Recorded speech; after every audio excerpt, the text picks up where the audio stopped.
ខ្ញុំបង្ហាញនៅមុខងារថ្មីមួយនៅក្នុង Camel Beam បងប្អូនចូលកន្លែង add in នេះមកអញ្ចឹងយើងនឹងឃើញមុខងារកន្លែងនេះមួយដែលខ្ញុំដាក់ថាជា build of quantity អ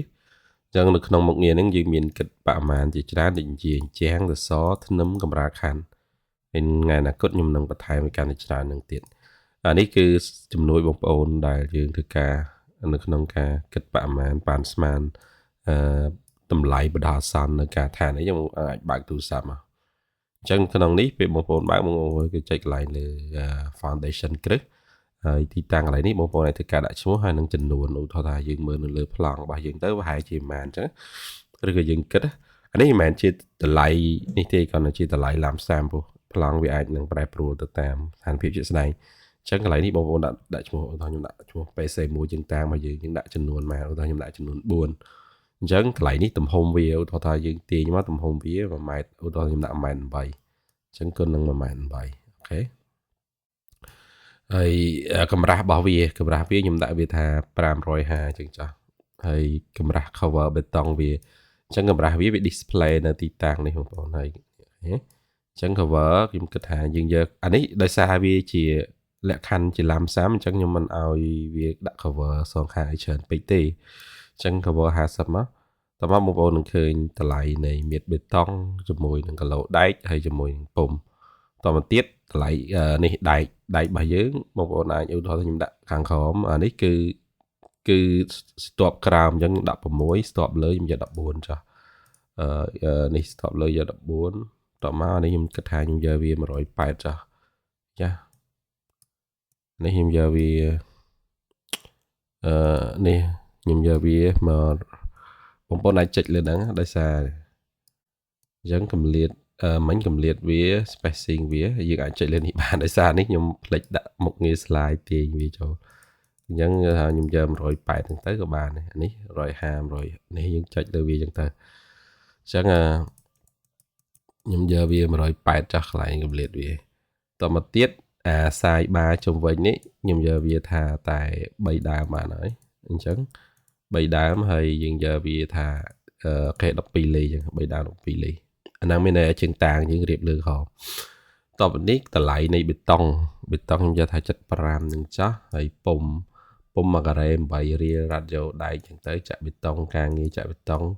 អញ្ចឹងខ្ញុំយកវា15រៀលចាស់ហើយការងារពុំដុល្លារការងារតម្លើងពុំអីខ្ញុំយកប៉ុណ្ណឹងចាស់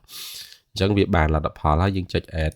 អញ្ចឹងនៅពេលដែលយើងចុច add វានឹងលេសមកទីតាំងនេះឥឡូវខ្ញុំដាក់មុខកាត់មួយទៀតខ្ញុំដាក់ PC2 ឥឡូវខ្ញុំទាញតែប្រវែងវាទេឥឡូវខ្ញុំដាក់ថានេះ2ម៉ែត្រអញ្ចឹងអានេះខ្ញុំយក2ម៉ែត្របងប្អូនទាញទៅវារត់ស្វ័យប្រវត្តិហើយចំនួនខ្ញុំដាក់វាថា5ចាស់ហើយអានេះខ្ញុំដាក់វា2ម៉ែត្រកន្លះមកអញ្ចឹងកន្លែងនេះយើងទាញមកតោះខ្ញុំចុច add ទៀតអញ្ចឹងបើបងប្អូនចង់កែតម្លៃវាបងប្អូនអាច duplicate នៅលើនេះអញ្ចឹងខ្ញុំដាក់វា PC3 ចឹងកន្លែងនេះខ្ញុំយកវាតែខ្ទង់1500ជាមួយនឹង1500ដែរចា៎អូខេខ្ញុំចុច add ទៀតដែរអញ្ចឹងបើយើងវាបានអស់8ហើយវាមានតម្លៃសរុបកន្លែងនេះបន្ទាប់ពីយើងធ្វើកិច្ចការងារនឹងចប់បងប្អូនអាច share វាទៅ Excel ក៏បានឬ copy ក៏បានឬក៏យើងមើលវាមកត្រុសទៅនេះយើងអាចបើយើងចង់កែវាបងប្អូនដល់คลิกលើនេះទៅវានឹងលោតឲ្យយើងកែដល់កែចំនួនចេះមកដាក់5 6 update វាទៅអញ្ចឹងវាមកកែវាវិញឃើញទេបន្ទាប់មកយើងចុចលើ print PDF អញ្ចឹងបន្ទាប់ពី print PDF យើងមានតារាងមួយឲ្យបងប្អូន summarize តាមមុខកាត់វាមួយអញ្ចឹងអញ្ចឹងកន្លែងនេះខ្ញុំដូចកន្លែងណាខ្ញុំដាក់វាឈ្មោះអូខេប៉ុណ្ណឹងមកខ្ញុំដាក់ PDF មកបន្ទាប់មកខ្ញុំធ្វើការ print វាមកអញ្ចឹងការដាក់ឈ្មោះវាមក